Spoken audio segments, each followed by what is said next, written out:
నిఘా TV news కు స్వాగతం. ముందుగా హెడ్లైన్స్. పూర్తయిన 3 రోజుల అమెరికా టూర్. ఢిల్లీకి బయలుదేరిన ప్రధాని మోదీ.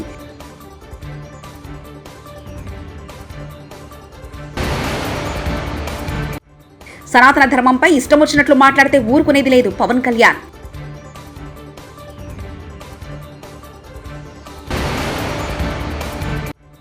హుస్సేన్ సాగర్ లోకి Prasad, IMAX, Jalavihar, Paradise hotels అన్ని ఎఫ్టీఎల్ పరిధిలో ఉన్నాయి. ఈటెల రాజేందర్.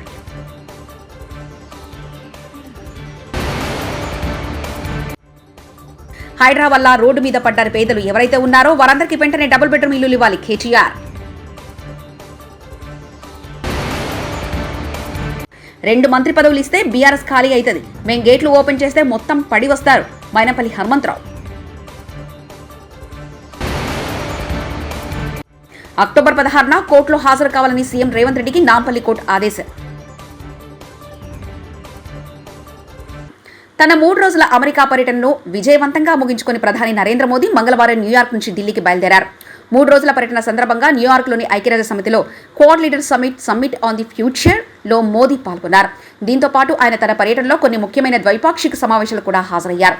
ఈ క్రమంలో వియత్నాం అధ్యక్షుడితో లామ్తో సమావేశమైన ప్రధాని నరేంద్ర మోదీ ఇరు దేశాల మధ్య సంబంధాలను పెంపొందించుకోవడంతో పాటు కనెక్టివిటీ, వాణిజ్యం, సంస్కృతి వంటి రంగాల్లో సహకారాన్ని పెంపొందించడంపై చర్చించారు.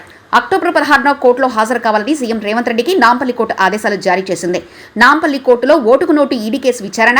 నేటి విచారణకు ముత్తైతో సహా మిగతా నిందితులు గైహాజరు. రేవంత్ రెడ్డి, ఉదయ్ సింహ, వేంకృష్ణ కీర్తన్, సండ్ర వెంకటవీరయ్య, సెబాస్టియన్ గైహాజర్.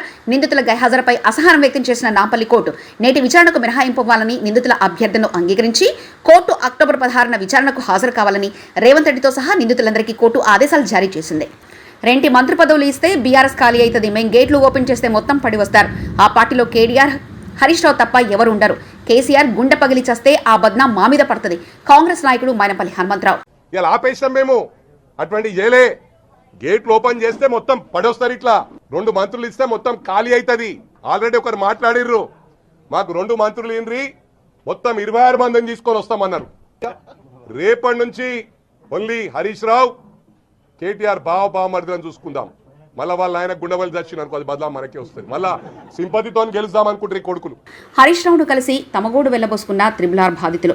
రైతులు సీఎం రేవంత్ రెడ్డి, మంత్రి కోమరెడ్డి, ఎమ్మెల్యేలు ఎవరు కూడా తమ బాధను పట్టించుకోవట్లేదని ఆవేదన వ్యక్తం చేశారు. ఈ సందర్భంగా మాజీ మంత్రి ఎమ్మెల్యే హరీష్ రావు బాధితులకు ధైర్యం చెప్పారు. ఎన్నికల హామీలో చెప్పిన విధంగా కాంగ్రెస్ మాట నిలుపుకునే వరకు బాధితులకు బీఆర్ఎస్ పార్టీ అండగా ఉంటుందన్నారు. ప్రభుత్వం దిగిరాకుంటే బాధితుల పక్షాన పోరాటం చేస్తుందని హెచ్చరించారు. భువనగిరిలో నిర్వహించిన ఎన్నికల ప్రచార సభలో బాధితులకు కాంగ్రెస్ జాతీయ ప్రధాన కార్యదర్శి ప్రియాంక గాంధీ చేత హామీ ఇప్పించి ఇప్పుడు మాట మార్చడం దౌర్భాగ్యం. ఇదెక్కడి న్యాయం? ఎన్నికల ముందు ఒక మాట, ఎన్నికల తర్వాత ఒక మాటనా? మాట మార్చడమే మీ విధానమా? ప్రజలకు మభ్యపెట్టడమే కాంగ్రెస్ పద్ధతి అంటూ హరీష్ రావు వ్యాఖ్యానించారు. ముఖ్యమంత్రి రేవంత్ రెడ్డికి చిత్తశుద్ధి ఉంటే హైడ్రా వల్ల రోడ్డు మీద పడ్డ పేదలు ఎవరైతే ఉన్నారో వారందరికీ వెంటనే డబుల్ బెడ్రూమ్ ఇల్లులు ఇవ్వాలి. ఇంకా 40,000 డబుల్ బెడ్రూమ్లు పంచవి ఉన్నాయి. చెరువుల పక్కన, మురికి కాలువల పక్కన దోమలు కుట్టగా ఆరోగ్య సమస్యలు వస్తాయని తెలుసు కూడా దిక్కులేక బతుకుతెరు కోసం వచ్చిన ఒకరికో 2 రేకుల్లో వేసుకుని పేదలు అక్కడ బతికే ప్రయత్నం చేస్తారు. కానీ కావాలని హైదరాబాద్ను ఆగం చేస్తారా? పేదవాళ్ళు తెలుసో తెలియక కట్టుకుంటారు. మానవత్వం ఉన్న గవర్నమెంట్ వారికి నచ్చచెప్పి నోటీస్ ఇచ్చి తప్పు జరిగితే జరిగిందని వారిని ఒప్పించి మెప్పించి వేరే చోట ఇల్లిస్తా అని చెప్పి వారిని తరలించాలి. కానీ నీతి రీతి లేనట్లు ప్రవర్తించొద్దంటూ కేటీఆర్ వ్యాఖ్యానించారు. మానవత్వం ఉన్న గవర్నమెంట్ అంటే ఏం చేయాలి? నోటీస్ ఇవ్వాలి, చెప్పాలి.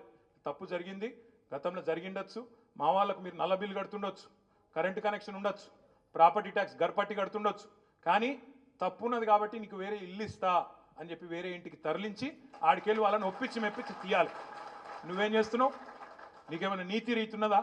మేము 1,00,000 డబుల్ బెడ్రూమ్ ఇల్లు కట్టినాం. కట్టి అక్క వాళ్ళు మేమందరం కూర్చొని, ఎమ్మెల్యేలు అందరం కూర్చొని 60,000 ఇండ్లు ప్రజలకు ఇచ్చినాం. ఇంకా 40,000 ఇండ్లు అక్కడనే ముఖ్యమంత్రి కింద పెట్టుకొని ఉన్నాడు. ఇప్పుడు ముఖ్యమంత్రి నీకు చిత్తశుద్ధి ఉంటే హైదరాబాద్లో ఎక్కడెక్కడనైతే హైడ్రా వల్ల ఇవాళ రోడ్డు మీద పడ్డ పేదలు ఉన్నారో వాళ్ళకి ఆ 40,000 ఇండ్లు వెంటనే కేటాయించాలని చెప్పి నేను డిమాండ్ చేస్తా ఉన్నాను. మేము కట్టిన ఇండ్లు అవి, మేము కట్టిన ఇండ్లు బంగారుపాలెంలో పెట్టి నీకు అప్పచెప్పినాం. 40,000 ఇండ్లు ఇవాళ తయారున్నాయి. నీకు చిత్తశుద్ధి ఉంటే ఈ పేదవాళ్లకు ఆ ఇండ్లు మొదలు ఇయ్యి. అది మూసిలో కావచ్చు, ఇంకొకడ కావచ్చు, ఆ పేదవాళ్ళకి కేటాయించు. వాళ్ళకు చట్టం ఫాలోగా. హైడ్రాకు చట్టం లేదు. మరి హైడ్రాకు చట్టం లేకపోతే చుట్టాలనేందుకు ఇచ్చిపెడుతుంది హైడ్రా? అనుముల తిరుపతి రెడ్డికి ఒక నీతి, అనుముల ఇంకా మిగతా బ్రదర్స్కి ఒక నీతి, మిగతా పేదవాళ్ళకు ఒక నీతి ఉంటుందా? ఇదేనా పద్ధతి? అందరికి ఒకటే ఉండాలి కదా చట్టం అంటే. కొంతమందికి చుట్టం ఎట్లయితే చట్టం. అందుకే నేను అడుగుతా ఉన్నా, హైడ్రా బాధితుల విషయంలో కూడా తప్పకుండా బీఆర్ఎస్ పార్టీ మా నగర శాసనసభ్యులతో ఒక సమావేశం పెట్టుకుంటాం. ఏ రకమైన నీతి అవలంబించాలి, ఏ రకంగా పేదవాళ్ళకు అండగా ఉండాలనే దాని మీద పెద్దలు కేసీఆర్ గారి డైరెక్షన్ కూడా తీసుకుంటాం. తీసుకొని మీకు అండగా నిలబడే ప్రయత్నం సంపూర్ణంగా చేస్తామనే మాట కూడా హైదరాబాద్లోని పేదలందరికీ నేను విజ్ఞప్తి చేస్తా ఉన్నా. తెలుగు సినిమా ఇండస్ట్రీకి వార్నింగ్ ఇచ్చిన పవన్ కళ్యాణ్ అయ్యప్ప స్వామి పైన దీక్ష చేస్తే ఇష్టం వచ్చినట్లు మాట్లాడుతున్నారు. ఇదేనా మీరు ఇస్లాం మీద గొంతెత్తగలరా? ఎందుకంటే మీకు వాళ్ళు రోడ్డు మీద తీసుకొచ్చి కొడతారన్న భయం ఉంటుందంటూ AP deputy CM Pawan Kalyan అన్నారు. నేను ఇంకొక మతాన్ని నిందించానా? ఇస్లాంని నిందించానా? క్రిస్టియానిటీని నిందించానా? అపవిత్రం జరిగింది, ఇలా జరగకూడదు, ఫుడ్ అడల్టరేషన్ జరిగిందని మాట్లాడుతుంటే దీన్ని గోల చేయకూడదంటే, అంటే తప్పు జరిగినప్పుడు మాట్లాడకూడదా? ఒక అపవిత్రం జరిగితే మాట్లాడకూడదా? దేవతా విగ్రహాలను శిరచ్ఛేదం చేస్తే మాట్లాడకూడదా? ఏం పిచ్చి పట్టింది ఒక్కొక్కళ్ళకి? ఎవరి కోసం మాట్లాడుతున్నారు మీరు? ప్రకాష్ రాజ్ కూడా చెప్తా ఉన్నాను, నాకు మీరంటే గౌరవం, I have extreme respect for you. కానీ when it comes to secularism, Prakash Raj garu, it's a two way, not one. I have extreme respect for you, you know that. Ayyappa Swamy దీక్ష చేసే వాళ్ళ మీద ఎంత ఇష్టారాజ్యంగా మాట్లాడతారు. ఇదే మీరు ఎవరన్నా సరే ఇస్లాం మీద మీరు గొంతెత్తగలరా? ఎందుకంటే రోడ్ల మీదకి వచ్చి కొడతారని మీకు భయం, అందుకు మీరు మాట్లాడరు. హిందువులు అంటే మెత్తని మనుషులు కదా, తోటి హిందువు కదా, మీరు ఏదైనా మాట్లాడచ్చు. మీకు నమ్మకాలు లేకపోతే మీరు ఇంట్లో కూర్చోండమ్మా. మీకు నమ్మకాలు లేకపోతే ఇంట్లోంచి బయటికి రాకండి, మమ్మల్ని ఏం అనకండి. మేము ఎలా పూజా విధానం ఎలా చేస్తాం, అలాగే ముఖ్యంగా ఫిల్మ్ ఇండస్ట్రీ కూడా నేను తెలియజేస్తా ఉన్నా. దీని మీద మీరు మాట్లాడితే మద్దతుగా మాట్లాడండి, లేదంటే మౌనంగా కూర్చోండి. అంతేగాని మీ మాధ్యమాల ద్వారా అపహాస్యం చేస్తే మటుకు ప్రజలు మిమ్మల్ని ఎవరు క్షమించరు. ఎందుకంటే చాలా డీప్ పెయిన్ ఇది. మీరు లడ్డూ మీద జోక్లు వేస్తున్నారు. నేను ఒక సినిమా ఫంక్షన్లో కూడా చూశాను, laddoo is a sensitive issue అని. Don't you ever say that. Don't you ever try డే టు సే దట్ ప్లీజ్. హైదరాబాద్లో హైడ్రా, పాలకుర్తిలో పెడ్రా కావాలి. ఎమ్మెల్యే యశస్విని రెడ్డి. హైడ్రా రావాలంటున్నారు పాలకుర్తిలో.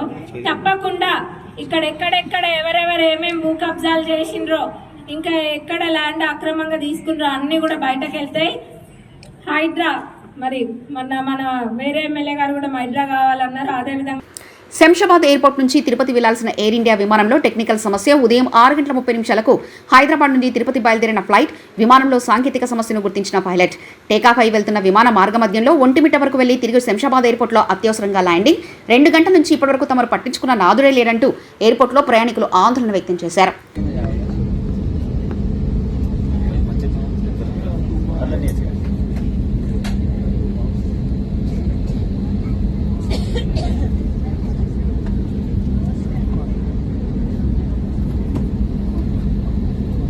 ప్రాయశ్చిత్త దీక్షలో భాగంగా ఈరోజు కనకదుర్గ అమ్మవారి ఆలయం మెట్లు కడిగారు డిప్యూటీ సీఎం పవన్ కళ్యాణ్.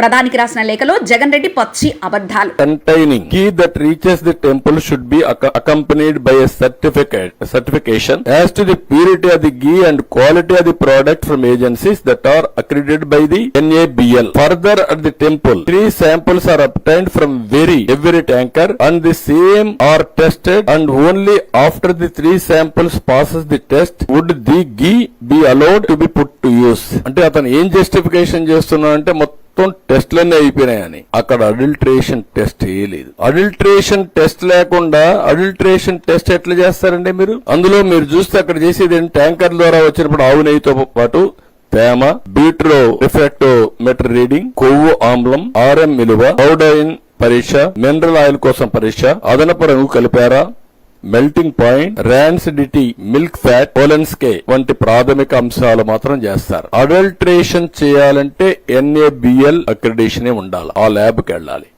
ఆ టెస్ట్ లేదు. అలాంటి టెస్ట్ జరిగిన దాఖలాలే లేవు. వీళ్ళు సింపుల్ టెస్టులు చేసి ఆ సింపుల్ టెస్టుల ప్రకారం 18 ట్యాంకర్లు రిజెక్ట్ చేసామని పెట్టే పరిస్థితికి వచ్చారు. టెండర్ కండిషన్ ప్రకారం NABL అక్రిడేషన్ ల్యాబ్ కల్తీ ఉందా లేదా అనేది టెస్ట్ చేయాలి. ఎప్పుడూ చేయాలి. దీనికి ఖర్చు కూడా 75 లక్షలే అవుతుంది. కనీసం ఆ 75 లక్షల రూపాయలు కూడా ఖర్చు పెట్టలేకపోయారు. అది వేరే విషయం. ఒకప్పుడు నమ్మకం ఏం జరిగింది, ఇప్పుడు నమ్మకం కూడా లేకుండా ఇవన్నీ జరిగే పరిస్థితికి వచ్చాయి. ఇంగిత జ్ఞానం ఉండే ఎవడైనా సరే ఈఓగా వేసిన వ్యక్తి గాని, మేనేజ్మెంట్ గాని, ముఖ్యమంత్రికి గాని 319 రూపాయలకు నెయ్యి వస్తుందండి. రివర్స్ టెండరింగ్ పెడతారా అండి? మీకు ఉండే కండిషన్ తీసేస్తారండి మీరు? అసలు పాలే అవసరం లేదు. 4 లక్షల లీటర్లు మిల్క్ మినిమం ఆపరేట్ చేయాలి. ఆపరేట్ చేస్తే అందులో వచ్చే గీ గాని, బయట చేసింది గాని మొత్తం అయినా కొంతవరకు ఉపయోగపడుతుందని పెడితే 4 లక్షల లీటర్లు అవసరం లేని పెడతారండి మీరు? 250 కోట్ల రూపాయలు టర్న్ ఓవర్ అవసరం లేని పెడతారండి మీరు? 3 ఏళ్లలో 1 ఇయర్ సరిపోతుందని పెట్టే పరిస్థితికి వచ్చారు. 3 ఏళ్లలో 1 ఇయర్ 250 అంటే 3 ఏళ్లలో 1 సంవత్సరం 150 కోట్లను పెట్టే పరిస్థితికి వచ్చారు. 12 టన్నులు అంతమంది పెడితే దాన్ని 8 టన్స్ తగ్గించేసే అసలు అన్ని కండిషన్స్ డైల్యూట్ చేసేసి ఈ రోజు మొత్తం ఈ వ్యవస్థని భ్రష్టు పట్టే పరిస్థితి వచ్చి హుస్సేన్ సాగర్ లోని Prasad IMAX, Jalavihar, Paradise hotel అన్ని ఎఫ్టీఎల్ పరిధిలో ఉన్నాయి. వీటిని కూల్చేద్దాము రేవంత్ కింద సామాన్యులు రూపాయి పోగేసుకుని కట్టుకున్న ఇండ్లు కూలగొట్టి వారి కడుపులో మట్టి కొడుతున్నావంటూ బీజేపీ ఎంపీ ఈటెల రాజేందర్ వ్యాఖ్యానించారు. నువ్వు అక్వైరీ చేసి 10 లక్షల రూపాయలకు అక్వైరీ చేస్తున్నావు. ఏదో ఒక అక్వైరీ చేయాలి కదా. నువ్వు అక్వైరీ చేయకుండా నీ తాత జాగీర్ లాగా నువ్వు ఇవాళ వచ్చి ఇవాళ మొత్తం కూలగొడతా, నీవే ఇవాళ కొత్తగా పుట్టొచ్చినట్టుగా, నువ్వే కొత్తగా ముఖ్యమంత్రి అయినట్టుగా, అంతకుముందు ప్రభుత్వాలు లేనట్టుగా, ప్రభుత్వాలకు ఈ ఎకలాజికల్ బ్యాలెన్స్ గురించి లేకపోతే ఇతరత్వ గురించి ఆలోచించిన మాట్లాడే మాటలు థర్డ్ క్లాస్ మాటలు ఇవి. నేను అడుగుతా ఉన్నా, ఇలా వాళ్ళు అంటున్నారు మేము చెరువులను కాపాడాలి. నేను అంటున్నా, చెరువులు కాపాడే ధైర్యం నీకుంటే, దమ్ముంటే, నిజంగానే ఆ మంచి అభిప్రాయం అనుకుంటే నా హుస్సేన్ సాగర్ లో తాగే నీళ్ళు లెక్క తయారు చేయి ఫస్ట్. ఇవాళ హైదరాబాద్ లో ఉన్న అన్ని చెరువులు పంట పొలాలకు నీళ్ళెచ్చులు కాక అవన్నీ కూడా మురికి కూపాలుగా మారిపోయినమాట వాస్తవమా కాదా? ఇవాళ ఆ చెరువు చుట్టుపక్కల ఉన్న వాళ్ళు దుర్గంధపూరితమైన బతుకుతున్నారు. ఈగలు, దోమలు, గుర్రపు డెక్క వాసన, అసలు జ్వరాలు. ఎవరు కట్టుకున్నారంటే తక్కువ ధరకు వస్తుందని చెప్పి వాళ్ళు కట్టుకున్నారు. నేను అంటున్నా ప్రభుత్వాన్ని, ఇవాళ మీరు వాళ్ళకు సామాన్యులు కావచ్చు, వాళ్ళు నీతో యుద్ధానికి రాకపోవచ్చు, వాళ్ళు కోర్టు మెట్టెక్కే డబ్బులు లేకపోవచ్చు, కానీ వాళ్ళ ఏడుపు, వాళ్ళ కన్నీళ్ళు, వాళ్ళ ఉసురు నీకు తాకకుండా పోయి గుర్తుపెట్టుకో. నువ్వేమనుకుంటున్నావు? ఇలా ఏ ఉపాధి కల్పిస్తా అని చెప్పినవో, పేదలకు అండగా ఉంటా అని చెప్పినవో, పేదల బతుకుల్లో వెలుగు నింపుతా అని చెప్పినవో, నువ్వు అనేక రకాల హామీలు ఇచ్చినవో, ఇలా మహిళలకు 2,500 రూపాయలు ఇస్తా, భూమి లేని వాళ్ళకు 12,000 రూపాయలు ఇస్తా, నేను ఇది ఇస్తా ప్రగల్భాలు పలికినావు. ఇచ్చుడు పక్కకు పెట్టు. నీ పెన్షన్లు, నీ బియ్యం కార్డులు, నీవన్నీ పక్కకు పెట్టు. కానీ వాళ్ళ కాళ్ళ మీద వాళ్ళు బతికేటువంటి సామాన్యుల బతుకుల్లో మట్టి కొట్టి నువ్వు వాళ్ళ జీవితాల్లో ఇలా నిప్పులు పోసి నువ్వేం సాధిస్తావని చెప్పి రేవంత్ రెడ్డి అడుగుతున్నాడు. నీకు ఏం మానవత్వం ఉంది? నువ్వు అనుకుంటున్నావు నువ్వు చాలా గొప్పగా చేస్తున్నా. కొద్దిమంది తెలియని వాళ్ళు, సోషల్ మీడియాలో ఉన్నటువంటి వాళ్ళు కావచ్చు, కొద్దిమంది తెలియని వాళ్ళు ఏమనుకుంటారంటే నిజమే చెరువులు అక్రమంగా ఆక్రమించుకున్నారని చెప్పండి. అరే అక్రమంగా ఆక్రమించుకున్నారా, సక్రమంగా ఆక్రమించుకున్నారా బయటపెట్టు. నేను అడుగుతున్న ప్రభుత్వం దమ్ముంటే ఈ హైదరాబాద్లో ఎన్ని చెరువులు ఉన్నాయి, ఇన్ని చెరువులు ఎన్ని మాయమైనవి, ఈ మాయానికి కారకులు ఎవరు? ఇవాళ బతుకమ్మకుంట అంబరిపేటలో ఎవడు మాయం చేసిండు? ఇవాళ నేను చాలాసార్లు చెప్పిన, కరీంనగర్లో 3 కుంటలు ఉండే 3 చెరువులు ఉండే, దాంట్లో కలెక్టరేట్ కట్టాను. ఇవాళ అనేక చెరువులు, అనేక కుంటలు. ఇవాళ ఇక్కడ కృష్ణకాంత్ పార్క్ ఉంటుంది, ఈసుబుడలో ఉంటుంది, అనేక చెరువులు. మాసప్ ట్యాంక్, దాని పేరే మాసప్ ట్యాంక్, ఇలా క్రికెట్ గ్రౌండ్ అయిపోయింది. ఇలా ఇవాళ నీవు కొన్ని వందల చెరువులు డిస్మాంటిల్ చేసి పార్కు. గుంతలలో ఇరుక్కుపోయిన కేంద్ర మంత్రి వాహనం జార్ఖండ్ లో ఓ కార్యక్రమానికి హాజరయ్యేందుకు వెళ్తుండగా కేంద్ర మంత్రి శివరాజ్ సింగ్ చౌహాన్ వాహనంలో భారీ గుంతలు ఇరుక్కుపోయింది. దీంతో వాహనం కదలలేని పరిస్థితిలో శివరాజ్ సింగ్ చౌహాన్ వాహనం దిగి వెళ్లిపోగా స్థానిక అధికారులు హుటాహుటిన అక్కడికి చేరి కారును గుంత నుండి బయటకు తీశారు.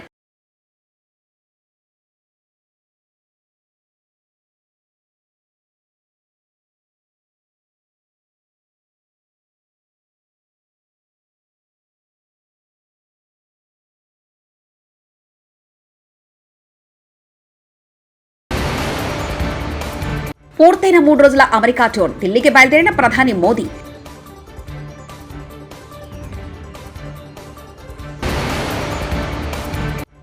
సనాతన ధర్మంపై ఇష్టం వచ్చినట్లు మాట్లాడితే ఊరుకునేది లేదు పవన్ కళ్యాణ్.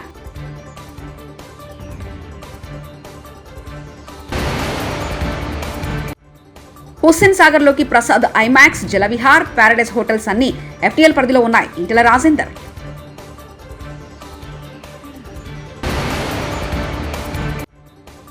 హైడ్రా వల్ల రోడ్డు మీద పడ్డ పేదలు ఎవరైతే ఉన్నారో వారందరికీ వెంటనే డబుల్ బెడ్రూమ్ ఇల్లులు ఇవ్వాలి కేటీఆర్. 2 మంత్రి పదవులు ఇస్తే బీఆర్ఎస్ ఖాళీ అవుతుంది. మేం గేట్లు ఓపెన్ చేస్తే మొత్తం పడి వస్తారు. మైనపల్లి హనుమంతరావు. అక్టోబర్ 16న కోర్టులో హాజరు కావాలని సీఎం రేవంత్ రెడ్డికి నాంపల్లి కోర్టు ఆదేశం. ఇవి బులెటిన్ విశేషాలు. చూస్తూనే ఉండండి నిఘా టీవీ న్యూస్.